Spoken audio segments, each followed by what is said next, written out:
నమస్తే, welcome to మెటాప్లస్. ముందుగా ఈ వీడియోని లైక్ చేయండి, షేర్ చేయండి. మరిన్ని ఇంట్రెస్టింగ్ సినిమా అప్డేట్స్ కోసం ప్లీజ్ సబ్స్క్రైబ్ టు మెటాప్లస్. ఇక స్ట్రైట్గా మ్యాటర్లోకి వచ్చేస్తే డబుల్ ఇస్మార్ట్. ఇప్పుడు 2019 తర్వాత పూరి జగన్నాథ్కి అటు రామ్ పోతినేనికి హిట్ లేదు. ఆ సినిమాతోనే వాళ్ళిద్దరు హిట్ కొట్టారు. మరి డబుల్ ఇస్మార్ట్ ఎలా ఉండబోతుంది? నిజంగా ఆ ఇస్మార్ట్ శంకర్ డబుల్కి ఎక్కిస్తాడా? ఆ సినిమా టాక్ ఏంటి, బయట ఏం నడుస్తుంది ఆ సినిమా గురించి, ఇలాంటి ఇంట్రెస్టింగ్ విషయాలన్నీ మనతో షేర్ చేసుకోవడానికి ప్రముఖ ఫిలిం జర్నలిస్ట్ హేమసుందర్ గారు ఉన్నారు. ఆయన అడిగి మరిన్ని ఇంట్రెస్టింగ్ విషయాలు తెలిసేసుకుందాం.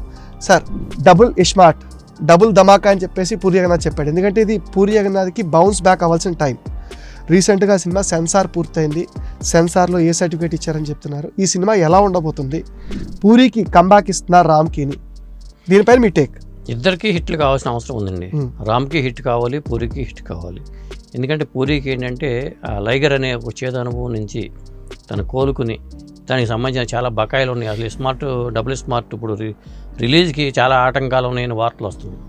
ఎవరికి వాళ్ళకి మాకేం సంబంధం లేదు, మేమే ఇవ్వాల్సిన అవసరం లేదని ఏషియన్ ఫిల్మ్స్ సునీల్ గారి, లేకపోతే ఇతర అక్కడ వరంగల్ సీల్ లాంటి వాళ్ళు కానీ ఇట్లా రకరకాల వ్యక్తులతో ఆ లైగర్ అనేది దీన్ని వెంటాడుతూ ఉంది. అనేవాళ్ళు ఒక సినిమా రిలీజ్ మీద నీళ్ళకు అమ్ముకుంటున్న టైం ఇది చెప్పాలంటే. కానీ వీటిని పటాపంచలు చేసుకుని మొత్తానికైతే 15వ తారీఖుకి సినిమా రాబోతుంది.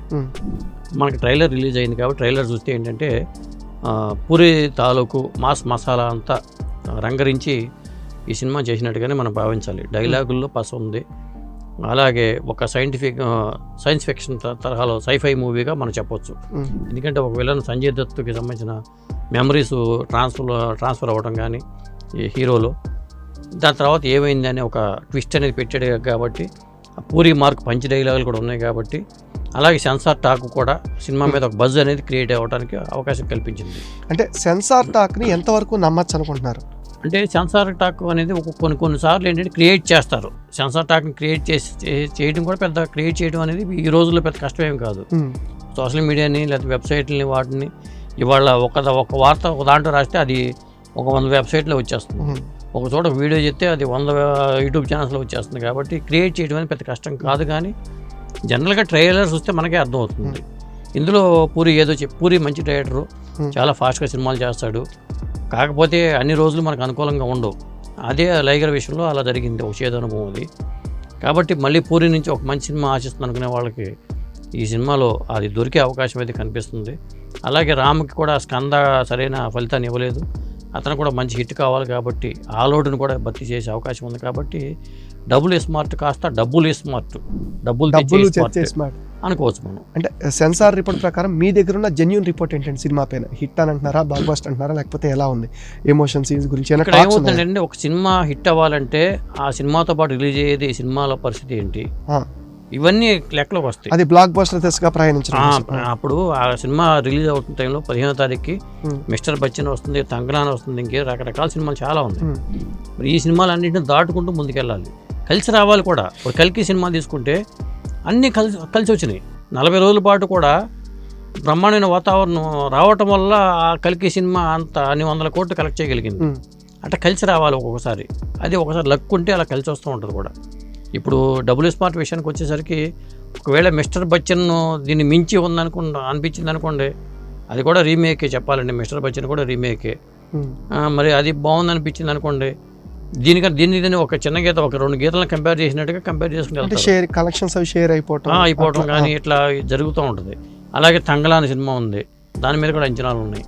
ఇలా ఒక సినిమా రిలీజ్ అయినప్పుడు సీజన్తో పాటు ఆ వాతావరణం కూడా కలిసి రావాలి. పక్క సినిమాలో కొద్దిగా అటు ఇటు అవటం కానీ ఇవన్నీ కలిసి రావాలి. కంపారిజన్ కూడా మొదలవుతుంది. కాబట్టి ఖచ్చితంగా ఒక పరీక్షా సమయం అని అనుకోవాలి. పూరి జగన్నాథ్కి సినిమాలో విషయం ఉన్నా కానీ ఇది ఒక పరీక్షా సమయం అని అనుకోవాలి. అంటే సార్, మనం చూసుకున్నట్లయితే జనవరి నుంచి ఇప్పటి వరకు వేళ్ల మీద లెక్క పెట్టే సినిమాలేండి. కల్కి తర్వాత అలాంటి సినిమా పడలేదు. అండ్ పండగలో వచ్చిన సినిమాలు తప్ప ఈ ఎలక్షన్స్, ఈ హడావుడని మరి దేనికోసం అయితే నిర్మాతలు ఆగారో తెలియదు. కానీ ఇండస్ట్రీని నిలబెట్టేది, థియేటర్కి రప్పించే సినిమాలు అయితే లేవు. ఇప్పుడు ఈ డబుల్ స్మార్ట్ కానీ లేకపోతే మిస్టర్ బచ్చన్ కానీ ఇవి జనాన్ని థియేటర్ వైపు పరుగులు పెట్టిస్తాయంటారా? ఎందుకంటే మొత్తం ప్రశాంత వాతావరణం అది ఉంది, ఎలక్షన్స్ లేవు, ఏమీ లేవు. మీ ఏమనుకుంటున్నారు దీని గురించి మీరు? అంటే ప్రస్తుతానికైతే ఈ ఆగస్టు 15కి అయితే ఆ వాతావరణం ఉందండి. పోయిన వారం 7-8 సినిమాలు వచ్చినాయి. అవును, ఏ సినిమాలో విషయం లేదు, థియేటర్కి జనం ఎవడు వెళ్ళాల. కల్కి సినిమా హిట్ తర్వాత థియేటర్ కలకల్లాడి అండి.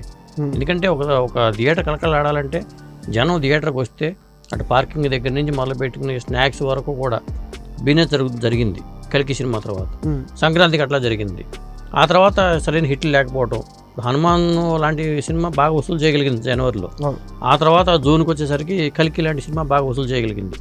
కాబట్టి అలాంటి వైభవం రావాలంటే ఇప్పుడు మళ్ళీ ఆగస్టు 15 వరకు కూడా కనిపిస్తుంది.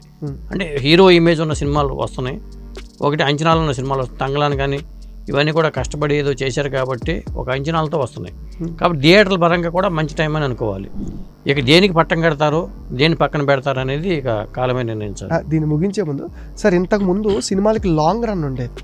ఇప్పుడు మన పండగ సినిమాల్లో మీరు అన్నారు హనుమాన్ తీసుకుంటే లాంగ్ రన్ వచ్చింది, కల్కి తీసుకుంటే లాంగ్ రన్ వచ్చింది. ఈ లాంగ్ రన్ వల్లనే అన్ని కోట్లు తెచ్చుకోవడం కానీ మంచి బజ్ అని క్రియేట్ అయింది. ఈ మధ్యకాలంలో మనం అలాంటి సినిమాలు చూడలేదు. ఎంత సినిమా బాగున్నా మహా అయితే ఒక 20 రోజులు లేకపోతే 25 రోజులు తర్వాత స్తబ్దుగా అయిపోతుంది. కానీ ఇప్పుడు వచ్చే సినిమాల్లో ఆ లాంగ్ రన్ ఫీచర్స్ ఏమైనా కనిపిస్తున్నాయా మీ వరకు మీరు చూసినట్టు? కల్కి సినిమా అయితే 50 రోజులు పడిపోతుందండి. ఖచ్చితంగా 50 రోజులు అయితే కాటు పడుతుంది. అసలు లేవు కూడా. ఈ మధ్యకాలంలో 2వ వారం ఎత్తేసిన సినిమాలే ఉన్నాయి, కానీ ఒక 40 రోజులు ఆ సినిమా ఆడటమే గ్రేట్. ఇప్పుడు కల్కి సినిమాకి ఏమవుతుందంటే వీకెండ్ శనివారం ఆదివారాల్లో మామూలు రోజులు ఎలా ఉన్నా కానీ శనివారం ఆదివారం కలెక్షన్స్ పరంగా బ్రహ్మాండంగా వస్తున్నాయి ఇంకా. కాబట్టి ఇంకొక 10 రోజులు అలవాక కలికి నడిచిపోద్ది.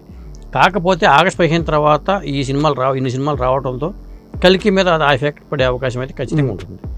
కల్కి థియేటర్లు తగ్గిపోతాయి ఆటోమేటిక్గా, మళ్ళీ థియేటర్లు వీటికి వచ్చేస్తాయి. ఇట్లా ఉంటుంది. అంటే ఆగస్టు 15కి వచ్చే సినిమాల్లో దేనికైనా లాంగ్ రన్ ఉండే అవకాశం ఉందని మీరు అనుకుంటున్నారా? లేకపోతే రెగ్యులర్ మాస్ మసాలా సినిమాలు కాబట్టి హిట్ అయితే కానీ అంత లాంగ్ రన్ ఉండదు? అంత లాంగ్ రన్ అయితే ఉండే అవకాశం లేదండి, అంత ఎక్స్పెక్ట్ చేయలేదు. ఎందుకంటే పాన్ ఇండియా సినిమాలు కాదు. అంటే పాన్ ఇండియా చెప్పుకుంటున్నారు కానీ పాన్ ఇండియా సినిమాలు పాన్ ఇండియా అంటే అందరినీ కనెక్ట్ చేసే కాన్సెప్ట్ కాదు. కాన్సెప్ట్ కాదు. ఎందుకంటే భారీ బడ్జెట్, ఒక సీజీ వర్క్. ఇప్పుడు ఒకవేళ డబుల్ స్మార్ట్గా ఇది ఉందేమో, ఎందుకంటే కొంత సైఫై మూవీ కాబట్టి కొంత అవకాశం ఉందేమో అనిపిస్తుంది. కానీ తంగలానికి కూడా అవకాశం ఉందేమో.